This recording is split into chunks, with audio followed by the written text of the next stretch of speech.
With us this morning, retired Army General Stanley McChrystal. He is a former commander of American and NATO troops in Afghanistan. He also led special operations forces in Iraq. His memoir, My Share of the Task, is now in paperback, and we're pleased to have General McChrystal here. Welcome. Thank you, Charlie. Let me begin with Ukraine, because we're all focused on it, and the world's attention is focused on it. What's your assessment? Well, we can look at what's happening today, but if we step back, I really think it's got a lot of the same looks of the collapse of the former Soviet Union or the Arab Spring. You start to see a popular movement, and at first the government tends to resist it and say that we won't change, and then there tends to hit a tipping point, and it looks as though President Yanukovych may be being isolated right now. So I think things are in play, and if we look at a big sense, that'd be what matters. So what do we do, and what does Europe do? Well, that's the million-dollar question. This is different from something like Egypt because you have Russia and President Putin with clearly hard opinions on this, and the European Union as same. I think we need to navigate this one carefully, but I don't think that we should necessarily not support the movement. I think that we should be firm in our values and communicate this. The pictures are so disturbing when you look at them. When you look at the pictures and people are thinking, what is going on there? Could you just briefly explain why it's important, why we should care about this? Well, I'm going to give you two answers, Gail. We should care because it's a movement trying to move a country in a different direction. And I think the direction that they're trying to move is positive. On the other hand, if we focus all the close-ups on the people who have been killed, 70-some people killed this week, I believe, but that dwarfs the number killed, or that's dwarfed by the number killed in Syria, for example. So sometimes we can look so closely at violence that it looks bigger than it is, and we can overreact to things. And also because this is a power play by Russia in some ways, too, there. Can I turn to the issue of Afghanistan, which you know about so well? I think many Americans may have forgotten that we still have 30,000 troops in Afghanistan, and the current president there has refused to sign a U.S. security agreement with us. What do you make of Karzai's blatant defiance and the fact that he's freed more than 60 prisoners?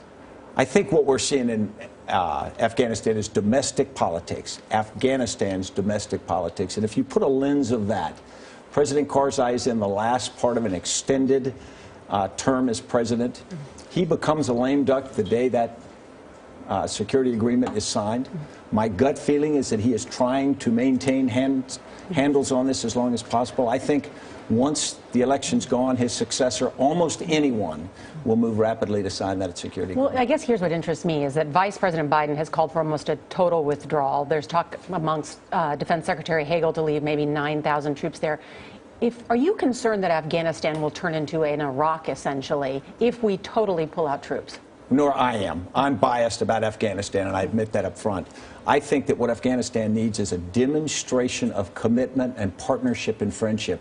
That doesn't mean many, many thousands of troops, but I think it means some presence that reassures them that unlike 1989, when essentially we walked away, we would not do that, and we would be there to help them develop. Is it what's happened in Iraq since American troops left a forecast of what would happen in Afghanistan? I think it should be a warning. No two situations are exactly the same, but I think we should take a clear lesson from what has happened in Iraq, which is disturbing. And so what happens to Afghanistan if American troops do leave and there's no agreement? What will become of Afghanistan? And will it become a haven for terrorism? I think there's every possibility that would occur. I don't think that the Taliban are strong enough to sweep in and take over a unified Afghanistan. I think it's more likely that it would break into areas of conflict. I think the Afghan government would certainly be able to maintain control over much of the country for quite a while.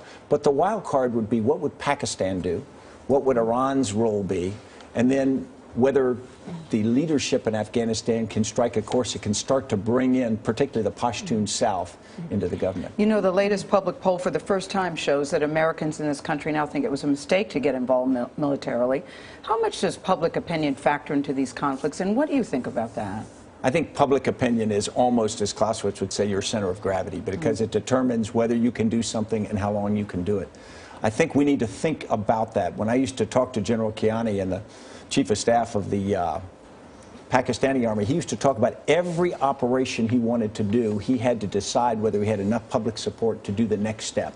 I think we could do a better job of marshaling our public opinion, explaining to people why we are in Afghanistan, why it matters, because it's very hard to ask American families to let their sons, daughters, fathers, and mothers go for many years unless we reinforce the importance of it. This book is your memoir now in paperback. In this really remarkable life that you have lived from West Point to the battlefield and what you have done in leading men and women in combat, what's the most important lesson that you have learned? Well, I think it's about leading. I think it is that leading is not about the individual. It is about creating a team that does things. I've never seen anything in my life go well that I did alone. And every time I got to be a part of a team, and when I contributed to making the team better, that's why I teach leadership at Yale now. That's why the firm that I co-founded is focused on leadership, because I think that's the ingredient, the building of teams, that changes everything. Is there a one-word answer to how you're enjoying retirement from the military?